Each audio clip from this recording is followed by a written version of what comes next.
Hi, I'm Councillor Joe Horneck, and this is your Mississauga City Council update for March the 5th. A lot happened at Council this week, and so I wanted to bring a little bit of an update. The most impassioned topic we had this week was by far the U.S. economic tariffs, and talking about how city procurement can adjust to reflect this new reality. Tariffs have been unilaterally enacted by the United States, 25% on Canadian goods, and it's incumbent upon our governments at all levels to respond to that. So we were talking about how our procurement at the city can change. We had an update from the economic development staff as to how we can change our policies to preference either Canadian or at least non-US purchasers when we're buying things.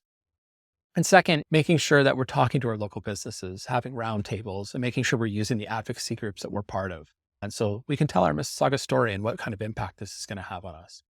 Second, we had two more positive stories, both coming from the Mississauga Fire Department.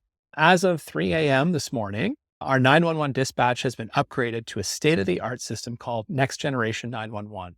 We're one of the first communities in all of Canada to go live with this. And at the moment, 80% of calls are coming from cell phones. And this really helps us with targeting and tracking the reliability and making sure we know where a call is coming from so we can more closely align our emergency response. Also in the future, this is going to support real-time text messages, images, and videos that'll come in the near future. Second, other positive story, we had an upgrade from an organization called the PFPC, which looks at fire ratings and gave us a Class 1 fire protection rating for Mississauga. We are the only city in Ontario to achieve that rating and one of only 5 in all of Canada. And this reflects some really hard work from our city staff, our trainers, building more fire stations, upgrading our communications, and of course, most importantly, our frontline responders. And if we're lucky, this will hopefully be picked up by the insurance agents. 85% of insurance companies reference this when calculating risks on a home or business. So perhaps we'll get some little discounts coming in there. On a tasty update, we're going to be licensing more mobile food vendors in this coming summer. So the city has gone across a spectrum of places, at community centers, parks, and looked at where it'd be appropriate to have a food truck visit for a few hours a day. And it's a great way to make our spaces more inviting. It's a great way to support small businesses, and hopefully it's tasty treats while we're out among our community. Finally, we had 2 presentations from really good organizations, the Mississauga Foundation and the YMCA Food Nutrition Program.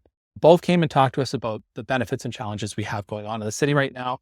Mississauga Foundation really focused on what they had a survey called their Vital Signs of Mississauga, where they surveyed residents asking, what are we proud about in the city and what are the challenges we have? People really focused on a pride of diversity and our green spaces and recreation spaces. But they also raised the challenges we have right now with affordability and the safety in the city. So those are things to work on. It's a really good conversation.